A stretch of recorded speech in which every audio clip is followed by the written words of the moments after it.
दुनिया के सबसे बड़े लोकतंत्र भारत में चुनाव है। पहले चरण का मतदान 19 अप्रैल 102 सीटों के साथ संपन्न हो जाता है। 10 साल की एंटी इनकम्बेंसी के साथ मोदी एंड कंपनी मोदी की गारंटी वाले नारे के साथ एक बार फिर से खुद को पावर में लाने के लिए उतावली और उत्साहित होती है।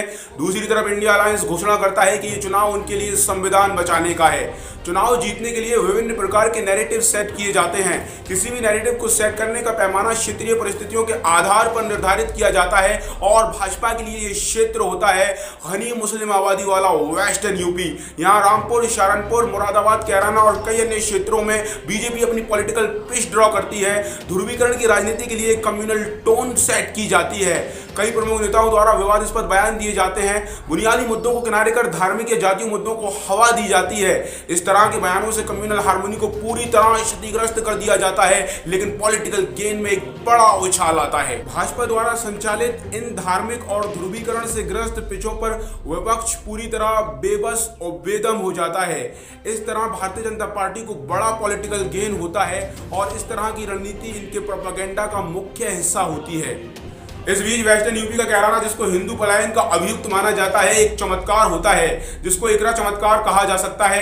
इकरा हसन भाजपा द्वारा खींची गई धार्मिक और ध्रुवीकरण से युक्त पिचों पर एंट्री लेती है और शिक्षा की बैटिंग करती है। भाजपा के तमाम प्रोपेगेंडा को शिक्षा, विकास, रोजगार, तमाम स्थानीय मुद्दों के साथ ध्वस्त कर देती है। ऐसा करने में इंडिया अलायंस के तमाम बड़े नेता विफल हो जाते हैं। जो इंडिया अलायंस के तमाम बड़े नेता नहीं कर सके, वो 3 साल की पॉलिटिकल एज रखने वाली इकरा हसन ने कर दिखाया। धार्मिक मुद्दों को विकास के रूप में बदलना हो या सांप्रदायिक नफरत की मोहब्बत में तब्दीली, विरोधी भाजपा के तमाम प्रोपेगेंडा को ध्वस्त करने वाली इकरा हसन की सियासी विरासत क्या है? कैराना से इंडिया अलायंस की उम्मीदवार लंदन रिटर्न कौन है इकरा हसन? 1984 में मायावती अपना पहला चुनाव लड़ती हैं। अपने पहले ही चुनाव में मायावती को अख्तर हसन के सामने हार का सामना करना पड़ता है। 1996 में अख्तर हसन के बेटे मुनव्वर हसन को कैराना से सांसद चुना जाता है। सन 2008 में मुनव्वर हसन की सड़क दुर्घटना में मौत हो जाती है। हसन की मौत के बाद इनकी पत्नी तबस्सुम हसन को सन 2009 में सांसद चुना जाता है। सन 2018 में हुकुम सिंह की मृत्यु के बाद उपचुनाव में तबस्सुम हसन जीत जाती हैं।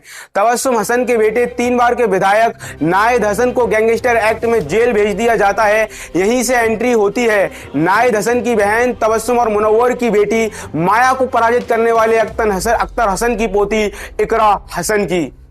लंदन से लॉ एंड पॉलिटिक्स की तालीम पाने वाली शांत स्वभाव की धनी इकरा कोविड के चलते भारत लौट आती हैं। विधायक भाई नाहिद हसन के साथ लोगों के बीच काम करना आरंभ कर देती हैं। नाहिद को गैंगस्टर एक्ट के तहत कारावास भेज दिया जाता है। यहीं से इकरा हसन की पॉलिटिकल लाइफ शुरू होती है। यूपी विधानसभा 22 का चुनाव होता है। नाहिद हसन कारावास से नामांकन करते हैं। चुनावी कैंपेन से लेकर नाहिद को जिताने की जिम्मेदारी अब इकरा हसन के कंधों पर होती है। चुनाव में हिंदू पलायन के मुद्दे के साथ साथ कई सांप्रदायिक मुद्दों को उठाया जाता है, अमूमन जो विपक्ष को बेबस कर देते हैं। इस तरह के मुद्दों को टैकल करना मुश्किल होता है, परंतु इकरा की पॉजिटिव कैंपेनिंग और पॉलिटिकल समझ सभी कम्युनल मुद्दों को डिस्ट्रॉय कर देती है। इकरा की कमान में नाहिद हसन कारावास से चुनाव जीत जाते हैं।